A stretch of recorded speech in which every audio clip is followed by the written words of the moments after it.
বিসমিল্লাহ সালাম। আমরা আজকে ডিসকাশন শুরু করতে যাচ্ছি সূরা বাকারার প্রথম 20-21 আয়াতে যে বিষয়গুলো বলা হয়েছে এইগুলো থেকে আমরা কিছু অনুভূতি নেওয়ার চেষ্টা করব আমাদের হৃদয়ের জন্য। কোরআনের আয়াত নিয়ে কথা বলতে গেলে একটা সতর্কতার ব্যাপার আছে। Just a minute. এই হ্যাঁ, জি। তো এখানে একটা সতর্কতার ইস্যু আছে। সেটা হলো যে ভুল হয়ে না যায় কোনো কথা। এই বিষয়টা মাথায় রেখেই আমি কথা বলার চেষ্টা করব। আপনারাও এই বিষয়টা মাথায় রেখেই শোনার চেষ্টা করবেন। আল্লাহ যেন আমাদেরকে এ ধরনের ভুল থেকে হেফাজত করেন।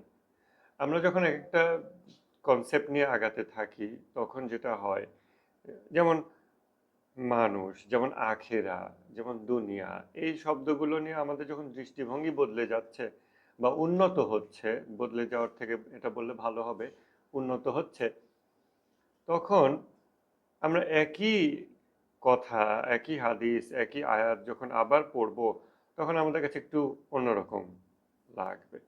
যেমন দেখেন বাকারার প্রথম 20 আয়াতের ভিতরে আখিরাতের কথা কখন বলা হয়েছে।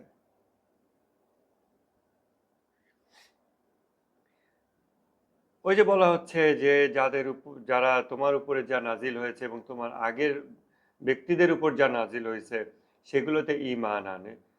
ইভেন ঈমান শব্দটার অর্থ যদি আমাদের আন্ডারস্ট্যান্ডিংটা ডেভেলপ করে, ম্যাচিউর হয়, তখন আমরা ঈমান অর্থ সাধারণভাবে বিশ্বাস করা, আমি বিশ্বাস করি মানে মৌখিকভাবে একটা কথা বলে রেখে দিছি, আমাদের সাধারণত বিশ্বাস করা সেন্সটা আমরা এরকম সেন্স আসে আমাদের। এটা থেকে একটু ভিন্ন কিছু হবে তখন, যখন আমরা ঈমানের অর্থ বুঝবো যে ঈমান হচ্ছে নিরাপত্তা, কোনো কিছুকে অবলম্বন করে নিরাপদ হয়ে যাওয়া, সেফটি, সিকিউরিটি, এই জিনিসগুলো যখন আমরা ঈমান শব্দ দ্বারা বুঝবো, ঈমান আবার ইসলাম এই দুইটার মধ্যে যখন কিছুটা ডিফারেন্সিয়েট আমার ভিতরে আমি করতে পারবো, ফিল করব যে হ্যাঁ দুইটার মধ্যে পার্থক্য আছে, তখন আমি হরহামেশাই নিজেকে আহ, মুমিন বলতে পারবো না। মুসলিম বলাটাও টাফ হয় অনেক সময়, মুমিন বলা তো আরো টাফ হয়ে যাবে তখন, তাই না? এইভাবে আমাদের এক একটা শব্দের বুঝ অনুযায়ী আমরা যখন কোরআন আবার গো থ্রু করি তখন আমাদের নতুন কিছু পাই, এবং এই যাত্রার পথেই আমাদের কাছে এক একটা শব্দের আরো নানা স্তরে নানামুখী তাৎপর্য, অর্থ আমাদের কাছে প্রকাশ হয়। যার জার্নিটা শেষে একবার গোটা কোরআন আবার যখন পড়লেন, এরপর আবার যখন প্রথম থেকে পড়া শুরু করবেন একই আয়াতগুলো আল্লাহ দয়া করলে নতুন রূপ আপনার সামনে প্রকাশ করবে। কোরআনকে বলা হয়েছে সকল কিছুর বর্ণনা, যেটা আমাদের লিমিটেড চোখে আমরা সকল কিছু বর্ণনা হিসেবে পাই না, কিন্তু আমাদের যখন চোখ আপগ্রেড হয় তখন আমরা দেখতে পাই যে আসলে এটা আরো অনেক বেশি কিছুর বর্ণনা, আবার ফিরে এসে দেখি আরো অনেক বেশি কিছুর বর্ণনা। এরকম আরেকটা কিতাবের সাথে একটা তুলনা মনে হয় দেওয়া যায়, মসনবী শরীফের সাথে। মৌলানা জালালউদ্দিন রুমির যেই আধ্যাত্ম মৌলানা জালালউদ্দিন রুমির যে আধ্যাত্মিকতার যে মহাসাগর, এই মসনবী শরীফ, এই মসনবী শরীফকে এটা সম্পর্কে অনেকে আর কি এভাবে বলে যে যদি আজকে পৃথিবীতে কোরআন হারিয়ে যায় তাও মসনবী থেকে কোরআন বের করে আনা যাবে, কেননা মসনবী শরীফের প্রতিটা কথাই কোরআন এবং হাদিসের মূল যে মর্মবাণী সেই মর্মবাণী থেকে এসছে। মসনবী শরীফ আমরা যদি পড়ার চেষ্টা করি আমরা এই জিনিসটা ফিল করব। কোনো একটা কবিতা পড়লাম, এটা বুঝতেছি না কেন এটা বললো, কি উদাহরণ দিল, কি উপমা দিল, মিলতেছে না, আল্লাহর সামনে তো এই কথাটা যায় না, এটা এরকম হচ্ছে না, আমার শরীয়তি ব্রেইন, আমার মান্তেকি ব্রেইন এটা মেনে নিতে পারতেছে না। তারপরে যদি আমি একটু ধৈর্যশীল হই, যে ঠিক আছে এটা আমি পরে বুঝবো, আচ্ছা আপাতত এটা বুঝতেছি না তার মানে রুমিকে বাতিল করে দেওয়ার দরকার নেই, আচ্ছা নেক্সট কবিতাটা পড়ি, নেক্সট স্টোরিটাতে যাই। এইভাবে যদি আমরা পড়তে থাকি তারপর আমাদের জীবনের সময় অতিবাহিত হতে থাকে, হয়তো 8-10 মাস 1 বছর পর আবার ওই কবিতাটা পড়লে এখন আমি বুঝতে পারবো কেন, কারণ এই 8-10 মাস সময় লাগছে আমার দর্শকের চোখ আপগ্রেড হতে, সেই আপগ্রেডেড চোখ দিয়ে এখন আমি এটা বুঝতে পারতেছি। যেমন দ্বিতীয় বইয়ের মসনবী শরীফে মৌলানা রুমি শুরুতে লিখছেন ভূমিকাতে, আমি এটা ইংলিশে একটু পড়ি, এখানে যেহেতু আমার কাছে English translation. The composition of this Masnavi has been delayed for a season. Time is needed for blood to become milk, till thy fortune comes forth as a newborn babe. Blood becomes not milk, sweet and pleasant to the mind. When that light of God, তারপর এখানে আরেকটা কনসেপ্টে চলে গেছে, ওটা আমরা আপাতত of রাখলাম। ওইটুকু বাক্যে আমরা থামার চেষ্টা করি যে time is needed for blood to become milk. যখন মা তার সন্তানকে দুধ পান করায়, এই এই দুধ তার ভিতরে সৃষ্টি হতে সময় লাগে। Time is needed for blood to become milk. রক্ত মাংসের মানুষের ভিতর থেকে কিভাবে করে দুধ সৃষ্টি হয়, যেটা তার শিশু সন্তান পান করে। তো বলতেছে যে এই বই লিখতে কেন, এই মসনবী কেন দেরি হলো লিখতে, কারণ ওই যে কিছু বিষয়ের জন্য সময় অ্যালাউ করতেই হবে। আমরা অনেক সময় খুব ইমপেশেন্ট হই, তাড়াহুড়ো করি যে না এই জিনিসটা আমার এখনই বুঝে ফেলা দরকার, কনসেপ্ট বোঝা দরকার। ওই সময় আসলে আমার ইন্টেলেকচুয়াল যে মাইন্ড সে অস্থির হয়, সে ছুটতে চায়, আমি এটা জানতে চাই, এটা জানতে চাই। বাট আমরা যদি হার্ট কিভাবে কাজ করে, কাল্ব কিভাবে কাজ করে, এইটার দিকে যদি একটু নজর করি, তাহলে আমি তাড়াহুড়ো করে 50টা কিতাব আজকে পড়ে ফেলবো না, কিংবা কোনো মানুষের কাছে মেবি বলবো না যে আমাকে 10টা বই দেন ইসলামিক বই আমি পড়বো, প্রতি বছর বুক লিস্ট এরকম মেবি তৈরিও করবো না। কারণ সময় লাগে কোনো জিনিসের অন্তরের উপর ছাপ সৃষ্টি করতে, সময় লাগে। এই ভূমিকা দিয়ে আমরা বাকারার প্রথম বিষয়াতের দিকে আবার একটু আগাই। বিভিন্ন মানুষের কথাবার্তা বলা হয়েছে, বিভিন্ন মানুষ। আমরা আসলে কোন ক্যাটেগরিতে? আমরা যখন কোরআন পড়তে থাকি, আল্লাহ যখন বলেন কাফেররা এরকম, কাফেররা ওরকম, সাধারণত আমাদের ব্রেইন এটা অন্য মানুষদের কথা মনে করে নেয়, নিজেকে ওই ক্যাটেগরির মধ্যে আমরা কল্পনা করি না। কাফেররা এরকম করে, তাদের অন্তরে মোহর মেরে দেওয়া হয়েছে, সিল করে দেওয়া হয়েছে। তারা বলে আমরাই তো সমাধান করি পৃথিবীতে, আমরা শান্তি শৃঙ্খলা বজায় রাখি। আল্লাহ বলছে না, তারাই ফাসাদ সৃষ্টি করে। আমরা ভাবি এটা অন্য মানুষদের গল্প বলা হচ্ছে, এটা অন্য মানুষদের গল্প বলা হচ্ছে, এটা ওদের গল্প বলা হচ্ছে। আমরা এই জিনিসটা কেন বলি, কেন ভাবি? এর কারণ হচ্ছে আমরা এসেন্সের দিকে কম মনোযোগ দিই, আমরা লেভেলের দিকে বেশি মনোযোগ দিই, আমরা খোলসের দিকে বেশি মনোযোগ দিই নির্যাসের তুলনায়। যেই কারণে আমরা যখন নিজেদের মুসলিম নামটা উচ্চারণ করি, আমরা মনে করি আমি মুসলমান। বাট ইন রিয়েলিটি আমি মুসলিম নাও হইতে পারি আল্লাহর চোখে, এটা পসিবল। এইভাবে আমরা যদি রিয়েলিটির দিকে চিন্তা করি, তখন দেখব যে আমরা এই নাম দিয়ে আর কিছু চিন্তা করতেছি না। কে নিজেকে মুসলমান বলে, কে নিজেকে নাস্তিক বলে, কে নিজেকে শিয়া বলে, কে সুন্নি বলে, কে সুফি বলে, এগুলো কিছুই ম্যাটার করে না। এসেন্সটা কি, ভিতরে কি অবস্থা? আমরা যদি এই একটা নতুন চশমা অর্জন করি এবং এই চশমা দিয়ে যদি কোরআনের আয়াতগুলো পড়ি, তখন আমরা আর এভাবে দেখবো না যে 1400 বছর আগের কিছু লোক যারা খুব ভয়ঙ্কর চেহারা, তলোয়ার নিয়ে নবীর বিরুদ্ধে যুদ্ধ করতে আসতেছে, তাদের সম্পর্কে আল্লাহ এই কথাগুলো বলছে। ওই কয়টা মানুষ, ওদের সম্পর্কে, দেম, নট মি। এরকম তখন আর ভাববো না। তখন আমি এসেন্সের দিকে তাকাবো, নির্যাসটা কি, রিয়েলিটিটা কি, অন্তরের কোন অবস্থার কথা বলা হচ্ছে। নফসের জিহাদ ওদেরও ছিল, আমারও আছে। এটা একটা অবস্থা, জিহাদের, নফসের জিহাদে একটা অবস্থা, যুদ্ধের ময়দানে একটা চিত্র। আমারও যুদ্ধের ময়দান আছে, আমার যুদ্ধের ময়দানটা ওই রকম চিত্র না তো? বা কি কি ঘটলে আমার যুদ্ধের ময়দান সিমিলার চিত্র হয়ে যাবে, যেটা এজিদের হয়েছিল, যেটা আবুল আহাবের হয়েছিল, যেটা আরো অনেক মানুষের হয়েছিল, যারা নবীর শত্রুতে পরিণত হয়ে গেছিল। কেউ কেউ প্রকাশ্য শত্রুতে পরিণত হয়েছিল, কেউ কেউ গোপন শত্রুতে পরিণত হয়েছিল। ইমাম খোমেনি বলছেন যে মুনাফিকরা হলো মুসলমানদের জন্য সবচেয়ে ক্ষতিকর। কেননা মুসলমানরা বুঝতে পারে কাফিরদের সাথে কি আচরণ করতে হবে, কিন্তু মুনাফিকদের সাথে কি আচরণ করতে হবে এটা মুসলমানরা বুঝতে পারে না। তারা সবচেয়ে বেশি ক্ষতি করে। তো তো এই যে নিফাক, এটা অন্তরের একটা অবস্থা। যুদ্ধের ময়দানে একটা বিশেষ সেটআপ, এই অংশ পরাজিত, ওই অংশ স্ট্রাগল করতেছে, আরেক অংশে ধ্বংস হয়ে গেছে, আরেক অংশ ভেঙে পড়তে শুরু করছে। নানান চিত্র মিলায়ে আমার ভিতরে একটা সেটআপ তৈরি হচ্ছে। এরকম একটা সেটআপের নাম হয়তো নিফাক। যেটাকে বলা যেই ব্যক্তিকে বলা হচ্ছে মুনাফিক। আবার আরেকটা সেটআপের অবস্থা হয়তো ইয়াকিন। আরেকটা সেটআপের অবস্থা হয়তো ঈমান। আরেকটা সেটআপ ইসলাম। আমরা যদি এইভাবে এসেন্স বা নির্যাসগুলোর দিকে তাকানোর চেষ্টা করি, আমরা কিন্তু কোরআন থেকে অনেক বেশি ওয়ার্নিং পাবো, আবার অনেক বেশি প্রমিসও পাবো। আল্লাহ তাআলা বলতেছেন যে এটা হলো সেই কিতাব যাতে কোনো সন্দেহ নাই মুত্তাকিদের জন্য, যারা গায়েবে ঈমান আনে। গায়েবের কথা বলছেন আল্লাহ। কেন গায়েব এখানে বললেন? কেন এখানে আল্লাহ বললেন না? আরেক জায়গায় আল্লাহতে ঈমান বললেন? এগুলো সবই চিন্তা করার বিষয়।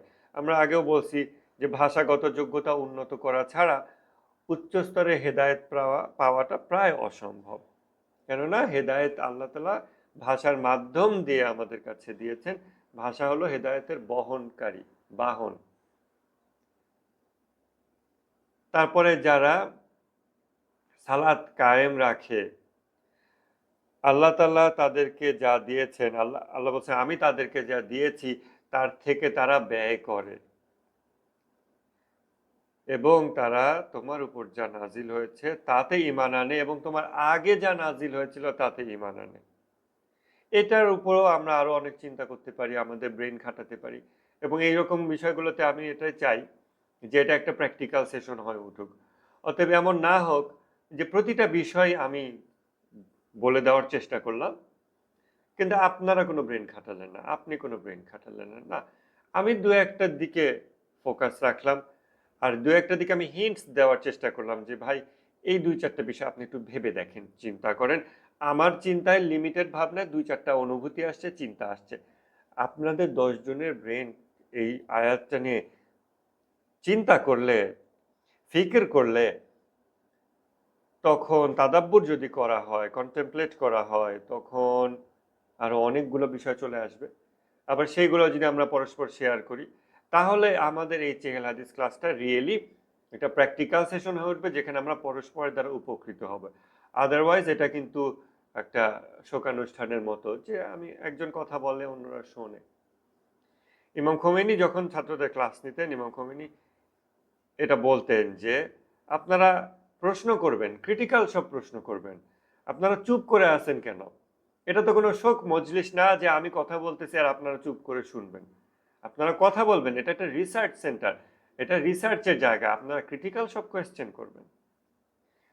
আমরা কিন্তু চেহেল হাদিসের যেই ক্লাসগুলো করতেছি, এটা কিন্তু পিওরলি একটা রিসার্চ টাইপ জায়গা, যেখানে আমরা ইন ডেপথ জিনিসগুলো দেখব। আমার আমাকে আপনারা ২-৪টা নতুন দৃষ্টিভঙ্গি দেবেন, আমি আপনাদের কিছু দৃষ্টিভঙ্গি দেব, এগুলো কম্বাইন করব, সারা বছর এগুলো নিয়ে চর্চা করব। সামনের বছর আমরা এটার উপর আগায় যাব এবং নতুন দৃষ্টিভঙ্গি দিয়ে আমরা সবকিছুকে আবার রিনিউ করব। এটা এরকম একটা সেশন রিয়েলি আমরা চাই। অ্যাটলিস্ট আমরা যারা অফলাইনে এগুলো নিয়ে পরবর্তীতে কন্টিনিউ করি, আমরা তো সেটাই করতেছি।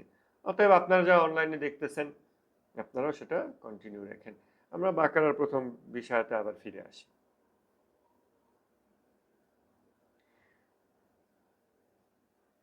আল্লাহ বলছেন কাফিরদেরকে তুমি, হে মুহাম্মদ, তুমি তাদেরকে সতর্ক করো বা না করো, তারা ঈমান আনবে না। এটা হৃদয়ের কেমন অবস্থা? কোন অবস্থা যুদ্ধের ময়দানে হয়ে গেলে কোনো সতর্কতা কাজে আসে না? কেউ আমাকে ওয়ার্নিং দিচ্ছে, এটা ভালো হচ্ছে না, তুমি এভাবে চলো, এটা ক্ষতি হচ্ছে। সেটা নবী রাসূল, অলিয়া উলিয়া যেই হোক না কেন, কোনো নসিহত আমার কাজে আসতেছে না। এটা হৃদয়ের কেমন অবস্থা? কত পাথর হয়ে গেলে, কতটা প্রাণহীন হয়ে গেলে এরকম হতে পারে, আমাদের ভেবে দেখা দরকার। এবং আমি যদি দেখি আমার নিজের হৃদয় খুব অনুভূতিহীন, কোনো ভালো কথাও আমার মধ্যে প্রভাব ফেলে না, খারাপ কথাও প্রভাব ফেলে না, আমার সামনে কেউ কান্না করলেও আমার মধ্যে প্রভাব আসে না, হাসলেও আমি, তাহলে বুঝতে হবে যে আমি খুব খারাপ একটা অবস্থায় আছি এবং সেটা কতটা খারাপ। সেটা কি এইরকম খারাপ যাদের কথা আল্লাহ বলতেছেন, হে নবী, তুমি যদি এদেরকে সতর্ক করো তাতেও লাভ নাই, না করলেও লাভ নেই, ওরা ঈমান আনবে না। অর্থাৎ নিজে থেকে যে কোনো কিছুর উসিলায় তাদের ভিতরে একটা জাগরণ ঘটবে, ইনকিলাব হবে, বিপ্লব হবে, এটার অপশনও অফ হয়ে গেছে। এমনই খারাপ অবস্থায় নিজেদের নিয়ে গেছে। তারপর আল্লাহ বলতেছে আল্লাহ তাদের কলবের উপরে সিল করে দিয়েছেন, খতম করে দিয়েছেন এবং তাদের শ্রবণ শক্তিকে খতম করে দিয়েছেন এবং তাদের চোখের উপর আছে পর্দা আর তাদের জন্য কঠোর শাস্তি আছে। এই আয়াতগুলো অনেক আলোচনা হয়, আমি এটাতেও আসলে কথা বলতে চাচ্ছিলাম না। বিভিন্ন মানুষের কথা বলা হচ্ছে সূরা বাকারার প্রথম থেকে, বিভিন্ন কন্ডিশন, এক এক রকম কন্ডিশন, যুদ্ধের ময়দানে এক একটা কন্ডিশনের কথা বলা হচ্ছে। একটা কন্ডিশন হচ্ছে পর্দা পড়ে গেছে চোখে, কানে, কলবের উপরে খতম হয়ে গেছে। আর একটা কন্ডিশন হচ্ছে নবী এসে সতর্ক করে তাও তার কোনো বিকার নাই। আবার কিছু মানুষের অবস্থা কি, যারা মুখে বলে যে হ্যাঁ হ্যাঁ ঈমান আনছি এগুলো এগুলো, কিন্তু আসলে ঈমান নাই। আল্লাহ বলছে আসলে ঈমান নাই। আমাদের খেয়াল করতে হবে এই সব রকম ব্যক্তি কিন্তু নবীজির জীবদ্দশায় নবীজির আশেপাশের লোকদের ভিতরেই ছিল এবং সেই সমস্ত যুদ্ধের ময়দান, যে যুদ্ধের কন্ডিশন এখনো বিদ্যমান আমাদের ভিতরে। অতএব এইটা দাবি করার সুযোগ নাই যে নবীর সাথে যারা ছিলেন ওই সময়ে এই ধরনের যুদ্ধের কন্ডিশন হওয়া পসিবল না, যেহেতু নবীর উপস্থিতিতে তারা ছিলেন। ক্লিয়ারলি আল্লাহ বলতেছেন যে তুমি সতর্ক করো বা নাই করো, তারা ঈমান আনবে না। তার মানে এমন অবস্থা প্রাপ্ত যে নবী সতর্ক করলেও তাদের হৃদয়ে বিকার আসবে না। তো এইগুলো থেকে আমরা বুঝতে পারি যে এই সব রকম কন্ডিশনই আসলে নবীর আশেপাশের মানুষদের ভিতরেই ছিল এবং তাতে আবার কারো খুব খুশি হয়ে যাওয়ার কারণ নাই যে 1400 বছর আগের সাহাবীদের মধ্যে অনেক খারাপ লোক ছিল। তাতে কি, তারা যেই মাটি দিয়ে মানুষ, আমি কি ভিন্ন কোনো মাটি দিয়ে মানুষ? তাদের যে নফসের জিহাদ এর যে উপকরণগুলো যুদ্ধের ময়দানে, ক্ষোভ, ভালোবাসা, ব্যাকুলতা, হিংসা, অহংকার, আরো যা যা কিছু আছে, দুনিয়া লোভ, আমার এই যুদ্ধের ময়দানে তার থেকে ভিন্ন কোনো এলিমেন্ট কি আছে? সব সেম এলিমেন্টস।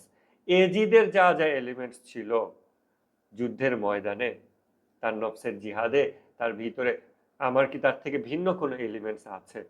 তাহলে আমি কেন এখনো বেখেয়াল হয়ে আছি যে আমি ঈমান আমার আছে বা থাকবে? কারণ এজিদ তার জন্মের পরে সে ভাবে নাই সে এজিদ হবে। তারও তো একটা যুদ্ধ ছিল, নফসের জিহাদ ছিল। তার তো পরাজয় ঘটছে একটা পর্যায়ে, তাই না? সেই পরাজয়টা কখন ঘটছে, কিভাবে ঘটছে, কোন পিতার সন্তান, কোন পরিবেশে বড় হইছে, আমি কেমন পিতার সন্তান, আমার সন্তানকে আমি কেমন পিতৃত্ব দিচ্ছি, কেমন কন্ডিশনিং দিচ্ছি। কারণ যুদ্ধের ময়দান সবই হলো কন্ডিশনিং এর ব্যাপার, মানবীয় গুণাবলী সবই হলো কন্ডিশনিং এর ব্যাপার। এটা আমরা প্রিভিয়াস কোনো ক্লাসে নোট করছিলাম, আপনারা অবশ্যই খাতায় নোট করছেন যে মানুষের গুণাবলী সুপ্ত অবস্থায় থাকে এবং পরিবেশের মধ্য দিয়ে তা বিকাশ লাভ করে, সকল মানবীয় গুণাবলী। এমন অবস্থায় কেমন গল্পের ভিতর দিয়ে গেলে একটা মানুষ এজিদ হয়ে উঠতে পারে, তার যুদ্ধের ময়দানটা এজিদ হয়, ওইটা আমার দেখা দরকার। আমি ওটা থেকে নিজেকে হেফাজত করতে চাই, ওটা আমার দেখা দরকার। আর কেমন কন্ডিশন হলে, কেমন লাইফস্টাইল এবং ইনার কন্ডিশন হলে একটা মানুষ খোমেনি হয়ে উঠতে পারে, ওটাও আমার দেখা দরকার, চিন্তা করা দরকার। তাহলে এই যে কিছু মানুষের কথা বলা হচ্ছে যারা বলে ঈমান আনছি, আল্লাহ বলছে না, ওদের তো আসলে ঈমান নাই। শুধু এখানে না, অন্য জায়গায় আল্লাহ তাআলা বলতেছেন যে আপনার আশেপাশের লোকেরা আপনার কাছে এসে যখন বলে যে আমি ঈমান আনছি, আপনি বলে দেন যে তোমরা তো ঈমান আনো নাই, তোমরা খালি ইসলামটা মৌখিকভাবে কবুল করছো, কেননা তোমাদের কলবের ভিতরে এখনো ঈমান প্রবেশ করে নাই।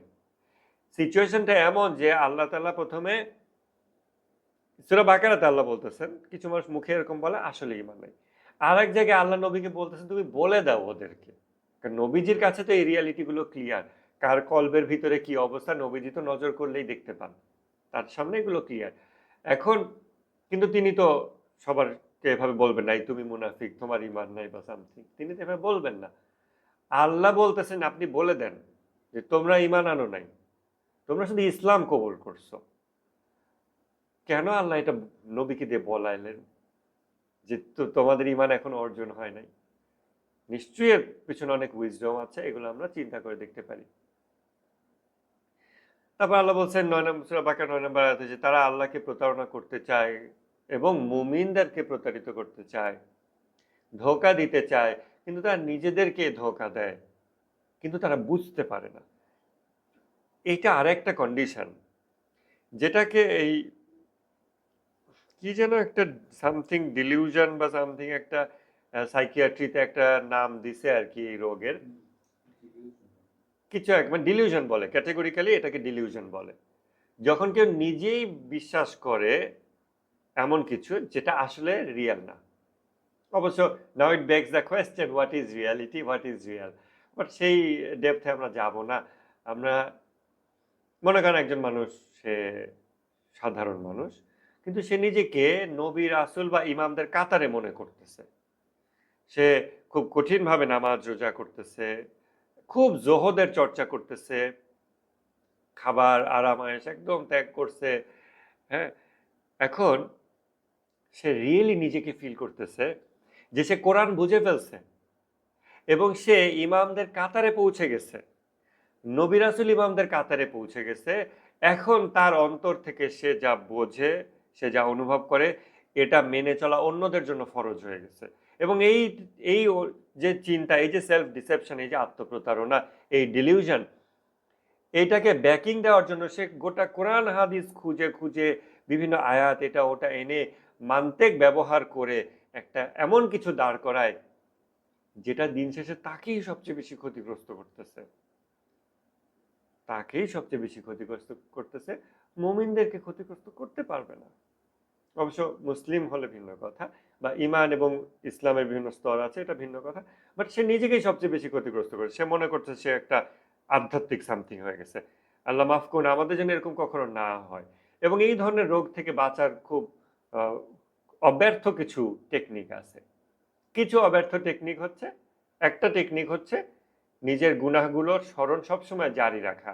আমি এই এই করছি জীবনে, এই এই অনুভূতি, গায়রুল্লাহ অনুভূতি আমার অন্তরে ছিল, এই এই খারাপ কাজ আমার হাত দিয়ে হয়েছে, মুখ দিয়ে হয়েছে, পা দিয়ে হয়েছে, শরীর দিয়ে হয়েছে, কথা কর্ম দিয়ে হয়েছে, এইগুলো একদম ব্রেইনে শার্প রাখা, যেন ভুলে না যায়, একদম লিস্ট করে করে।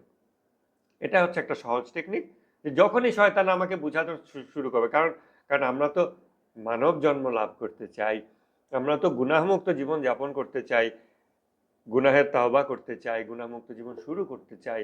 এমত অবস্থায় ওলি একটু দেখেন তা, হ্যান্ড রেজ করছে কেউ।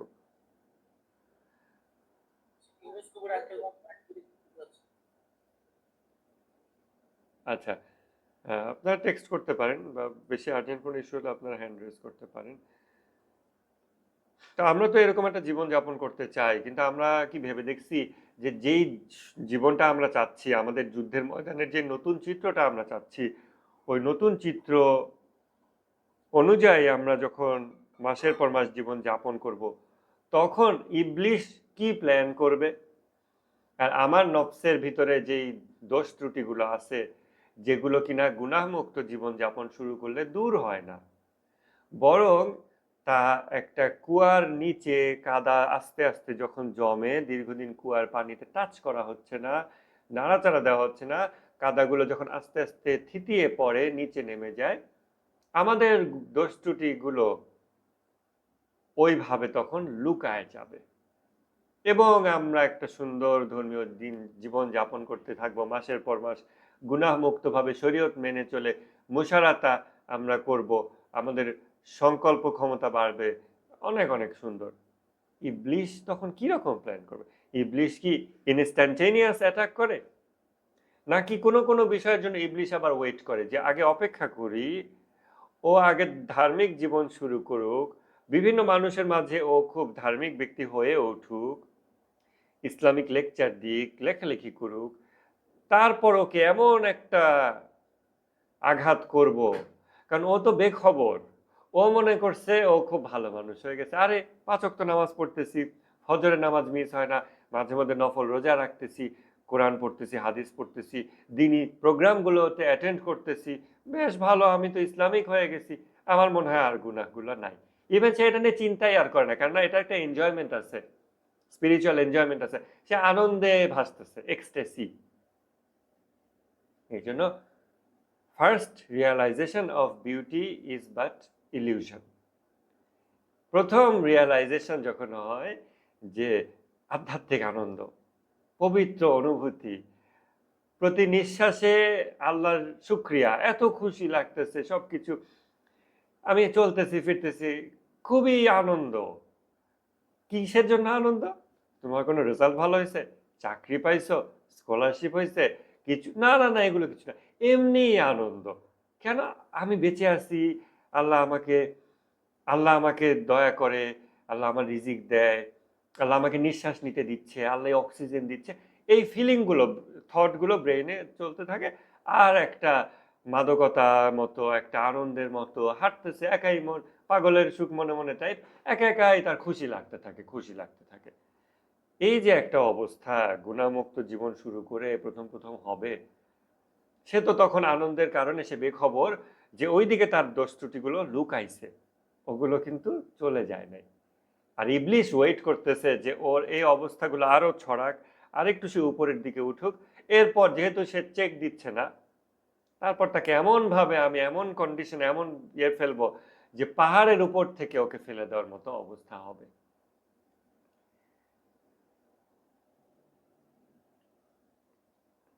এই বিষয়গুলোর জন্য, এই কারণেই সাইর ওয়া সুলুক, আধ্যাত্মিক যাত্রা, এইগুলোতে গাইডেন্স দরকার হয়। গাইডেন্স উপকারী, অতি প্রয়োজনীয়। গাইডেন্স যে মানে আমরা আল্লাহর কাছ থেকে দাবি করব এরকম কোনো সুযোগ আমাদের নাই, কারণ আল্লাহ আমাদের ভিতরে তো বেসিক দিয়ে দিছেন। আল্লাহ যখন আমাদেরকে এ ধরনের বিভিন্ন ব্যক্তির উসিলায় গাইড করেন, এটা আল্লাহর দয়ার বহিঃপ্রকাশ, আল্লাহ এটা দিতে বাধ্য না। আল্লাহ যদি এরকম নাও দেন, আমরা যদি ইরফানের কোনো ওস্তাদ নাও পাই, তাও আমরা কোনো এক্সকিউজ দিতে পারবো না যে আল্লাহ আমার তো ইরফানের কোনো ওস্তাদ ছিল না, এই জন্য আমি অনেকদিন গুনাহমুক্ত জীবনযাপন করছি, হঠাৎ ইবলিশ আমাকে পাহাড় থেকে ফেলে দিছে নিচে, আমি এখন গুনাহের মধ্যে এমনভাবে পড়ে গেছি, আমি আর উঠতে পারি না। কোনো এক্সকিউজ আসলে কাজে লাগবে না। যাই হোক, এই যে ডিলিউশন অনেক সময় হয়, সূরা বাকারার এখানে আমরা দেখতেছি যে সে বলতেছে যে আমরা ঈমান আনছি। আল্লাহ বলছেন না, তারা ঈমান আনে নাই, তারা আসলে ডিসিভ করতে চাচ্ছে, তাদের অন্তরে তার প্রতারণা করতে চাচ্ছে, ধোঁকা দিতে চাচ্ছে।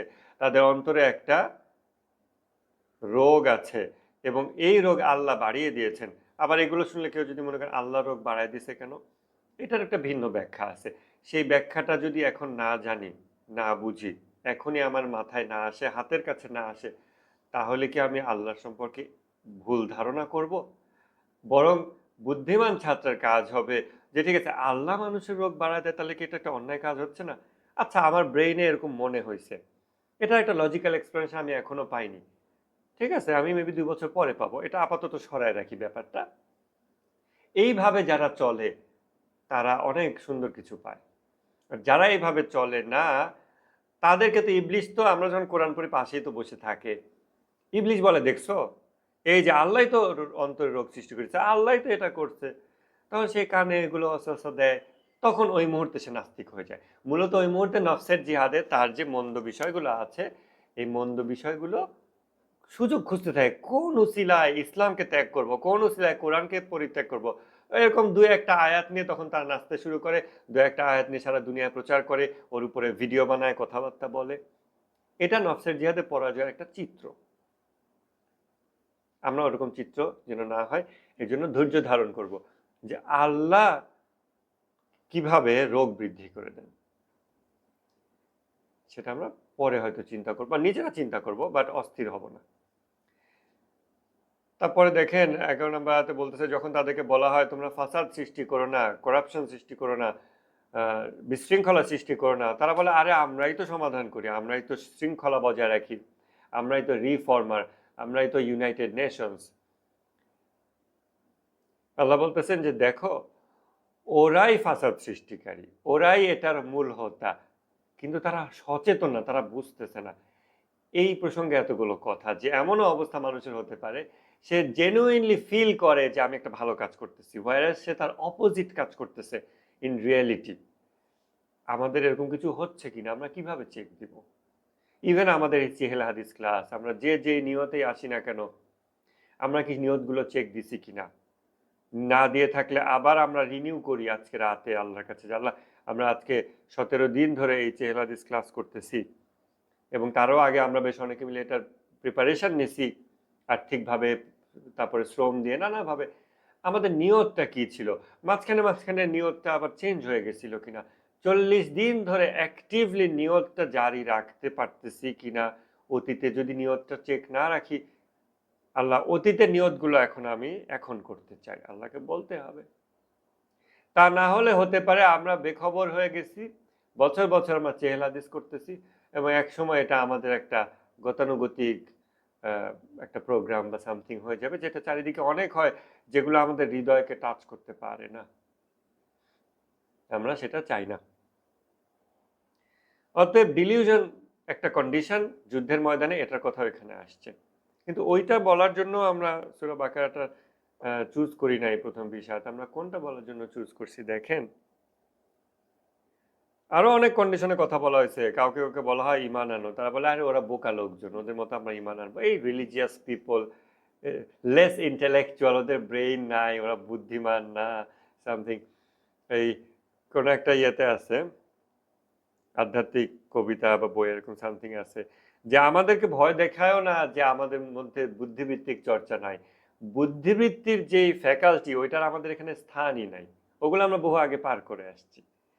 তো যাই হোক, এভাবে অনেকে ধার্মিকদেরকে খুব তুচ্ছ করে দেখে, এবং যারা জানে না রিলিজিয়াস সায়েন্সের ভিতরে যে কি যে মহাসাগর আছে, এগুলোতে ডুব না দিলে ইসলামকে অসম্মান করে এরকম ব্যক্তি, আবার অসম্মান করে না, সিম্পলি গতানুগতিক মুসলমান নামাজ রোজা করে, উভয়ই উভয়ই ধর্মের ব্যাপারে একটা এরকম একটা ফিলিং যে ওকে ধর্ম, এটা যে একটা মানে জ্ঞান বলেন, মানব উন্নতি বলেন, যা কিছু বলেন, সবকিছুর যে মহাসাগর ইসলাম ধর্মে সবকিছু আছে, এটা তারা ফিল করে না।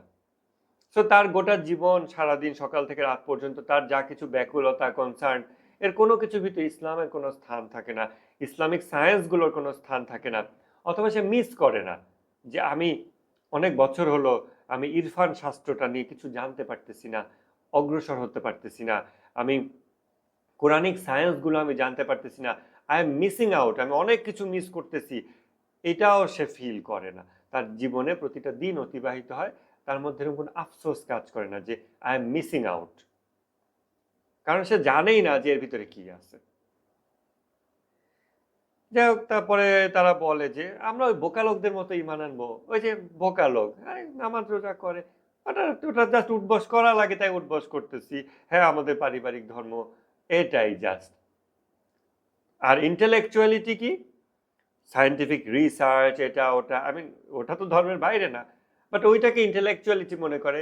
আর রিলিজিয়ন একটা ভুল ডেফিনিশন দিয়ে রিলিজিয়াস পিপলদেরকে লেস ইন্টেলেকচুয়াল মনে করে, বোকা মানুষজন, ওরা কি করতেছে, দুনিয়ার আরামে এসে পিছনে ছুটতেছে না, একটা সিজোফ্রেনিক, ওর ব্রেইনের মধ্যে একটা অদ্ভুত চিন্তা ভাবনা দিয়ে সে একটা কল্পিত জান্নাতের আশায় দুনিয়ার সবকিছু সে নষ্ট করতেছে। এই যে চিন্তা ভাবনা তাদের, তাদের হিউম্যান এক্সপিরিয়েন্সই শুরু হয় নাই, হিউম্যান জার্নি শুরু হয় নাই, তারা এখনো অ্যানিমাল লেভেলে আছে। আল্লাহ বলতেছেন দেখো, তারা নিজেরাই বোকা, কিন্তু তারা জানেও না।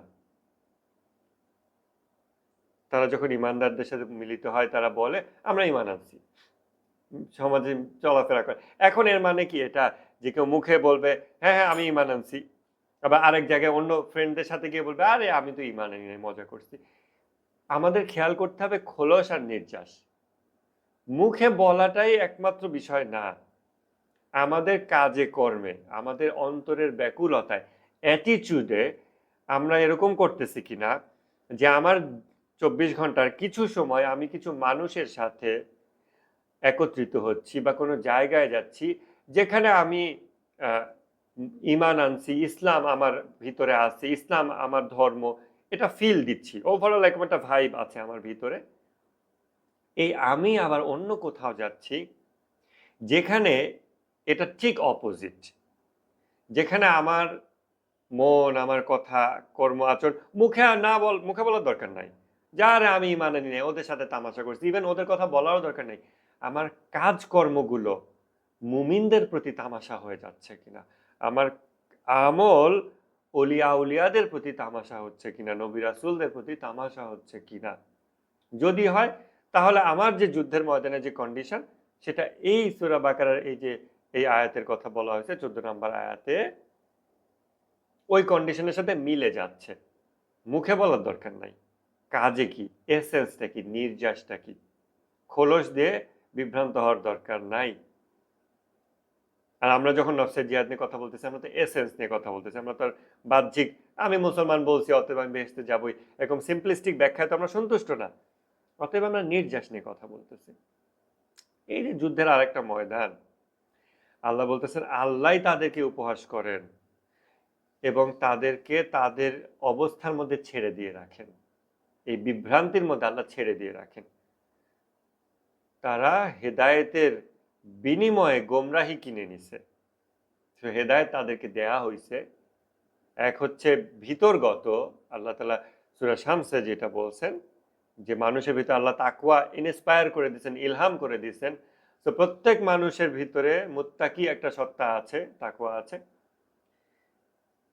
এইটা বিনিময়ে সে গোমরাহি কিনে নিছে, ইন এক্সচেঞ্জ।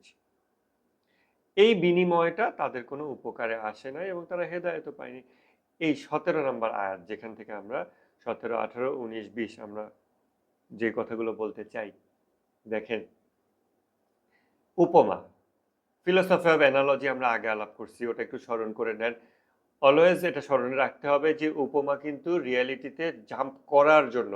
সো উপমা আমরা যত ক্লোজলি ফিল করব, বুঝতে পারবো, তত রিয়েলিটিতে জাম্প ঘটার মানে সম্ভাবনা বাড়বে।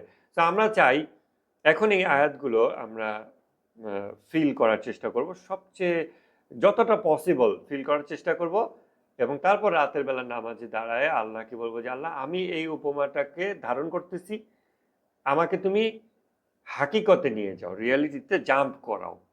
ওইটা ওটা আল্লাহ টান দিয়ে না নিলে ওটা হবে না।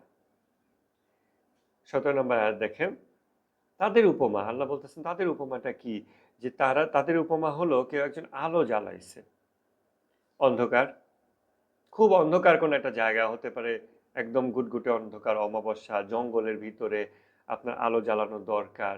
আপনি একটু আলো জ্বালাইছেন, অনেক কষ্ট করে একটুখানি আগুনের ব্যবস্থা করছেন, একটু আলো জ্বালাইছেন। যখন এই আলোতে চারিদিক আলোকিত হয়ে গেছে, আপনি দেখতে পাচ্ছেন হ্যাঁ এখানে এটা, এখানে রাস্তা, এখানে দূরে একটা খারাপ একটা পশু আছে, ভয়ঙ্কর ভয়ানক সামথিং। সো যা কিছু আপনার দরকার আপনি সব দেখতে পাচ্ছেন, এখন জাস্ট আলোটা জ্বলে উঠছে, সাথে সাথে সব দেখতে পাচ্ছেন। এই মুহূর্তে আল্লাহ আলোটা নিয়ে গেছে।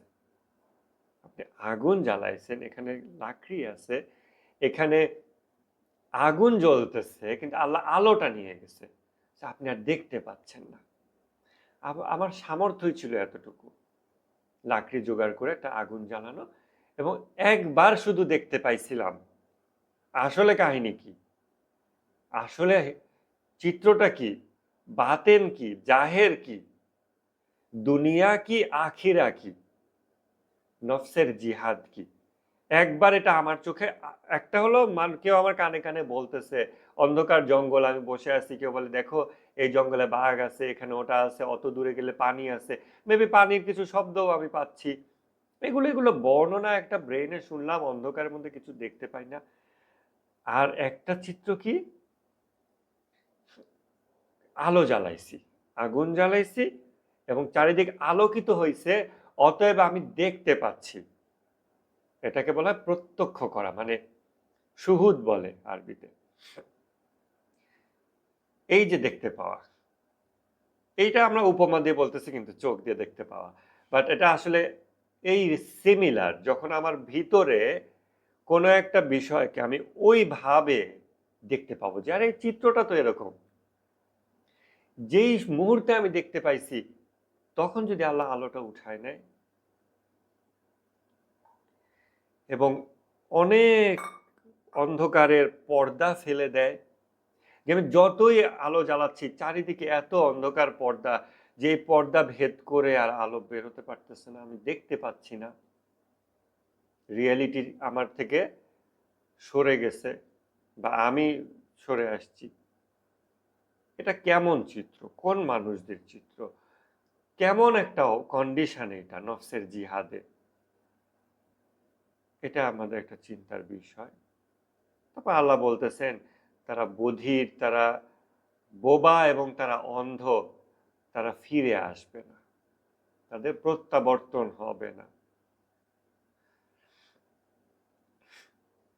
এই বধিরতা, এই অন্ধত্ব, হ্যাঁ, এই কথা বলতে না পারা, কানে শোনে না, কথা বলতে পারে না, চোখে দেখে না, এইটা কিন্তু কালবের, এটা অন্তরের অন্ধত্ব।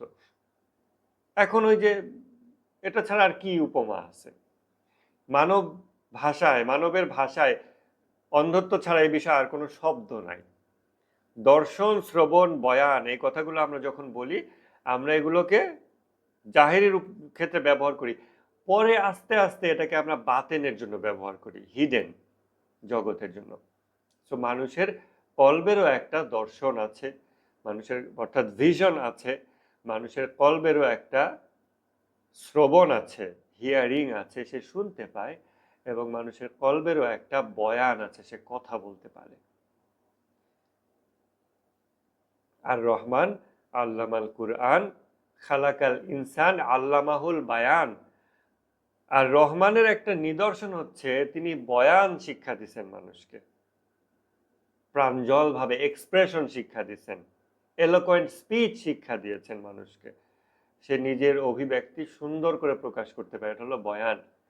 এই বয়ান কি শুধুমাত্র আমাদের মুখে কথা বলতে পারা, কাগজে লিখতে পারা, গল্প কবিতা লিখতে পারা, নাকি ওইটা আমরা এক্সক্লুড করতে চাই না, নাকি ওইটার পাশাপাশি আমাদের কলবের বয়ান?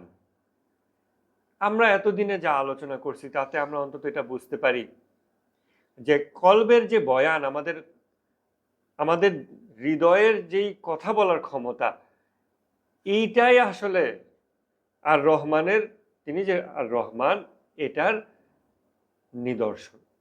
ওইটা ছাড়া কিন্তু মুখের কথা বলাটা আর রহমান এর পূর্ণতা পায় না। তিনি যে রহমান, তিনি যদি আমাদের অন্তরকে কথা বলার সুযোগ না দিতেন, শুধু মুখের কথা বলার সুযোগ দিতেন, তাহলে যে অন্তর কথা বলতে পারে না স্রষ্টার সাথে, যে অন্তর স্রষ্টাকে দেখতে পায় না, স্রষ্টার কথা শুনতে পায় না, সেই অন্তর যে দেহের মধ্যে আছে, ওই দেহ মুখে যত সুন্দর করেই কথা বলুক আর যত তার কান দিয়ে শুনতে পাক, তাতে কি আসে যায়? তাতে তো কিছুই আসে যায় না। অতএব এই যে আর রহমান, তিনি যে আল্লামাহুল বায়ান, তিনি যে বায়ান শিক্ষা দিচ্ছেন মানুষকে, এটা কোন বায়ান? এটা আমাদের বুঝতে হবে। এবং আমরা ওই বয়ান কতটুকু শিক্ষা করছি? একটা ছোট বাচ্চাকে বাবা মা কথা বলা শিখায়, কত মেহনত করে, কত বছরে, তারপরে সে আস্তে আস্তে কথা বলা শেখে, তারপর একদিন লিখতে শেখে, তা অনেক বড় হওয়ার পর সে কবিতা লেখে, তখন বাবা মা খুশি, আমার সন্তান কবিতা লিখতে পারে, লিটারেচার করে, কত গল্প। আমাদের এই বাতেনি বয়ান, এটা আমরা কতটুকু চর্চা করতেছি এবং এইটার চর্চার পরিবেশ আমাদের আছে কিনা, এই পরিবেশটাও তো আমাদের দরকার। বধির, বোবা এবং অন্ধ, তারা ফিরে আসবে না। ফিরে আসতে হলে আমাদের আল্লাহর দিকে প্রত্যাবর্তন করতে হলে আমাদের এই বধিরতা, এই কথা বলতে না পারা, এই অন্ধত্ব, এগুলো থেকে বের হয়ে আসতে হবে। অবশ্যই আমাদের কালবের দর্শন, শ্রবণ এবং বয়ান, তিনটাকে জাগ্রত করতে হবে। রাসূল সাল্লাল্লাহু আলাইহি ওয়াসাল্লাম বলেছেন যে তোমরা যদি, তিনি বলেছেন যে তোমরা যদি বাচাল এবং অস্থিরচিত্ত না হতে, তাহলে তোমরা তাই দেখতে পেতে যা আমি দেখি, এবং তা শুনতে পেতে যা আমি শুনি। এইখানে আমরা বুঝতে পারি যেটা কোন দেখা এবং কোন শোনার কথা বলা হয়েছে। আর সেটার শর্ত কিন্তু আবার স্থির একটা অবস্থা। তোমরা যদি বাচাল এবং অস্থির চিত্ত না হতে। ইমাম খোমেনি চিহেল হাদিসে বলছেন যে আমাদের মন হচ্ছে একটা অস্থির অশান্ত চড়ুই পাখির মতো, যে একটা গাছের ডালে 5 মিনিট শান্তভাবে বসতে শেখেনি। ওটা অবশ্যই আমাদের অবস্থা, ইমাম খোমেনির অবস্থা না। কিন্তু যখন আমরা চিহেল হাদিস পড়ি, তখন আমরা এটা ফিল করি। আপনারা যারাই পড়ছেন, দু একজনের কথা আমি শুনছি, তারা চিহেল হাদিস পড়ছেন, মানে পুরোটা পড়েন নাই। কারো পক্ষে মনে হয় না চিহেল হাদিস পুরোটা এভাবে পড়ে ফেলা সম্ভব হয়েছে।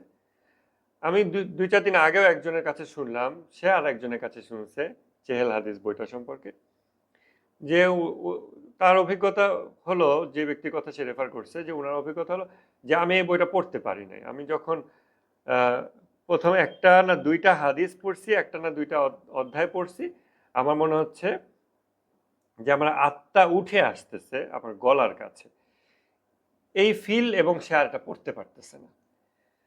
তো আমরা যখন এটা পড়ি তখন ইমাম খোমেনিকে ফিল করতে পারি, যে ইমাম খোমেনি যখন বলতেছেন যে আমাদের মন অস্থির অশান্ত চড়ুই পাখির মতো, তখন অনুভূতিটা এরকম হয় যে ওটা তো আমার অবস্থা, ওটা তো ইমাম খোমেনির অবস্থা না।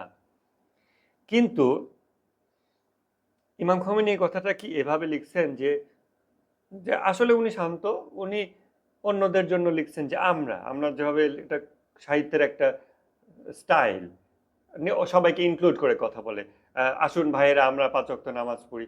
যে বলতেছে সে হয়তো নিজেই 5 ওয়াক্ত পড়ে সব সময়, বাট সে যখন বলতেছে নিজেকে ইনক্লুড করে। ওই স্টাইলে কি ইমাম খোমেনি বলতেছেন, নাকি রিয়েলি তিনি নিজের যে অবস্থা ওইটাকেই তিনি মনে করতেছেন চড়ুই পাখির মতো অশান্ত, অথচ তার ওই অবস্থাকে আমরা দেখতে পাই একদম শান্ত স্থির পাহাড়ের মতো, এবং ওটা আমাদের কাছে প্রমাণ আছে, আমরা ওটা ফিল করি, আমরা জানি ওইটা আমাদের একটা একিনের মতো ব্যাপার।